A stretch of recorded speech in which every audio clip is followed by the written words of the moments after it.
Mayfield was great at escaping pressure, and some of that was due to the Ravens giving up contain on the outside.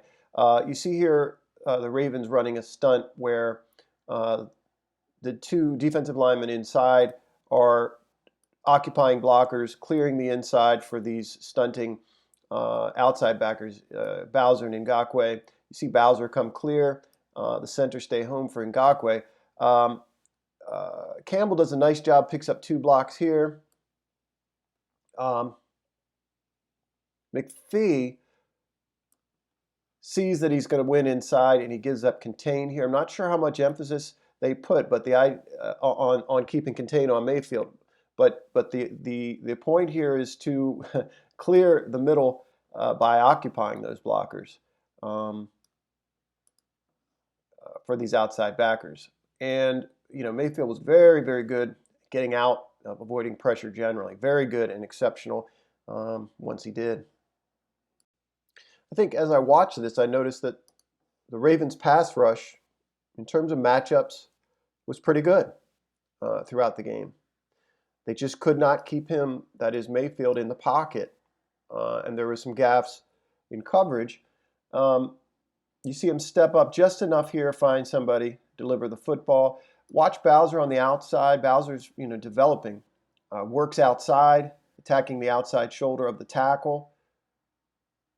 Back inside, gets him to open up and become off balance. So he works out, then back outside again. Gets hands off of him, beats him. And if there's any pressure here, Bowser's likely to get the sack. You see McPhee is manhandling the guard to an extent. There's just nothing up the middle. Just a lot of space to keep the quarterback from exiting the pocket. The other thing that you see here is Queen getting hands on the tight end, but his role, I believe, here is a hook curl drop where he is not specifically assigned to this back. However, it becomes a man or pattern match situation should he come into his zone. And you see Patrick vacate this drop, kind of turn his back to the quarterback right there. And the reason he's turning his back is he's following this tight end as if he's in man at that point. And he really loses his zone coverage here, or his zone coverage responsibilities. He may well have had the back out of the backfield. But my sense is he's got to get into his drop here and then pick up the backfield, pick up whatever comes into this zone, excuse me. You can see right here, he turns and runs with that tight end, and then it's too late. Watch it again.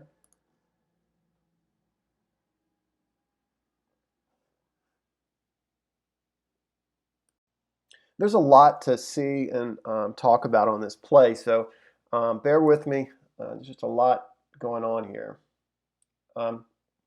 First thing I'll say is that the pass rush, in terms of pressure, was far better upon having the chance, in my mind, upon having a chance to watch it, after the fact. Live, I was frustrated by the lack of sacks, but there is reason, I think, for great optimism with this pass rush. There's some philosophical things, maybe, that we can get into. But Ngakoue, let's look at him first, is close to brilliant here. They pull the left guard, come over and help in protection. It also kind of muddies the water in terms of his pass rush. Watch him get outside to protect the edge here. And then watch his pass rush move here. Kind of takes on both these guys on this chip. And here's that spin of his, and it is deadly here. Sinks his hips. See him get a hand on the back here. A little bit of a disrupt to the rep. Wow, watch that clear. Watch the inside arm or the outside arm clear. It's violent, man. And a violent hit on the quarterback. He's great on this. He's great on this rush. Obviously, a big part of getting to the quarterback for the Ravens is sending, blitzing. Not sure, You know, with the issues in the secondary where let's say you're dealing with injuries or whatever, if that's the best thing to do, I think, and this isn't easy, but you want to get the 4 best pass rushers on the field that you can, you know, and try to cover the issues on the back end a little bit better, or the coverage. I think there's an issue with the safety play on this team. There's no question that Elliott isn't comfortable in that role as a free safety, or isn't as familiar yet with that role. And then Chuck really is a dime backer, strong safety type to me. At least to this point, I haven't seen a lot of evidence that, you know, Elliott, you know, as we see in this instance, is anything but or more than a reactive player. You know, he'll come and make the hit or the tackle after the fact. But in terms of kind of reading these 2 routes, you can see Marcus really getting in no man's land here, and he understands what's going on. And I think he expects Deshaun to be. It's a nice combination where they run the outside receiver vertical and an out with the inside guy. So I'm not suggesting it's easy, but you have 2 routes to the side of the field here, and I think Marcus expects him to turn and run with that vertical. Great read by the quarterback. You got to give him that.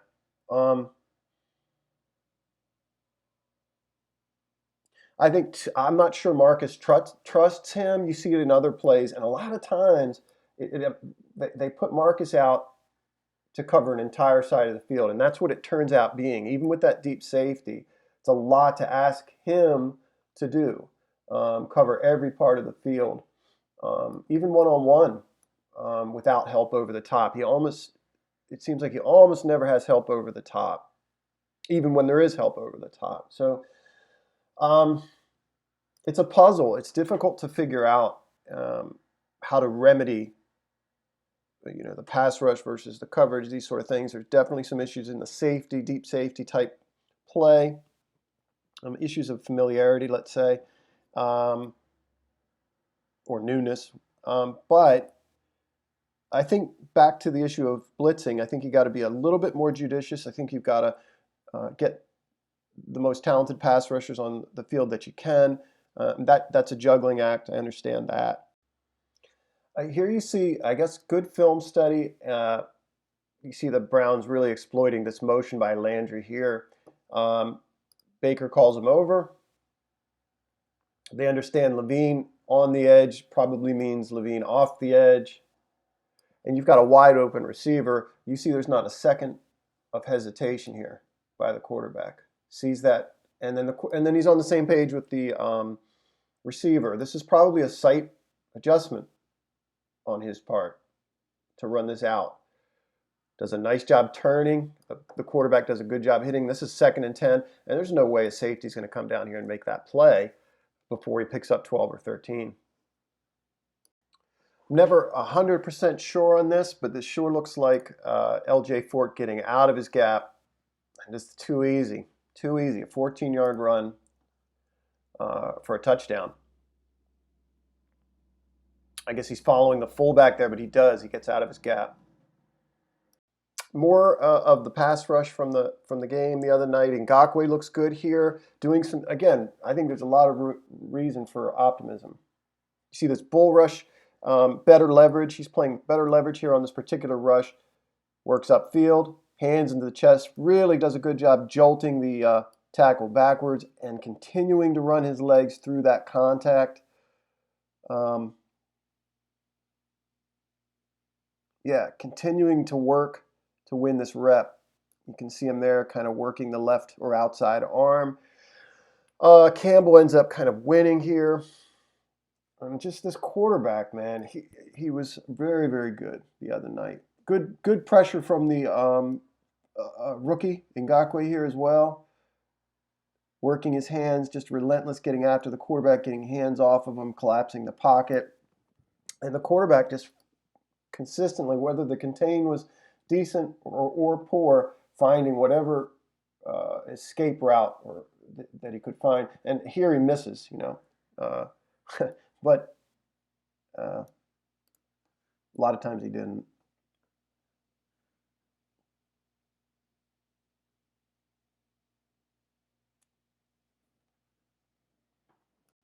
So the Browns started playing, matchup ball on Levine at times, and particularly on this corner.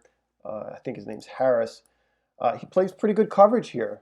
It's a great throw. It's a really, really good play by the receiver on the ball in the air. But the point is, he's on his own. This, let's call him the weakest part of the man coverage here. But there's no getting around this. He is singled up here. It does take a great throw to beat him and a great play on the ball. But it's another instance here of the Ravens sending 5. This is all hindsight stuff. But you start looking at a play like this and thinking, well, you've got a guy that they're beginning to exploit. How do I help him? How do I help this guy? I mean, if I'm going to line a safety up deep, or a safety up in general to help, it's going to be here. These guys. This is Humphrey and Peters. If you're going to leave somebody just singled that way, it'll be one of them. So not to say you take this safety out of the middle of the field necessarily, but they're sending 5. So a couple things occur that you might do. You might take Judon and let him drop and take the back, be responsible for the back. Line Board up, or have Board responsible for the tight end. Let your DN chip here, and then you line Chuck up over the top, or you move him after the ball to take that read away. Chuck's in coverage here on the tight end, so that wouldn't work unless you're able to pull something like that. Judon to the back, Board to the tight end. The other thing is you could keep things as they are, but drop Ngakoue and have him take the tight end, really jam him up good there. That's a mismatch in all likelihood, but you could help with the safety there. But, again, all looking back in the rear view stuff here, obviously, but they're leaving this guy out to dry. And I think he does a pretty nice job here in coverage. He just gets beat by a great throw and a great catch.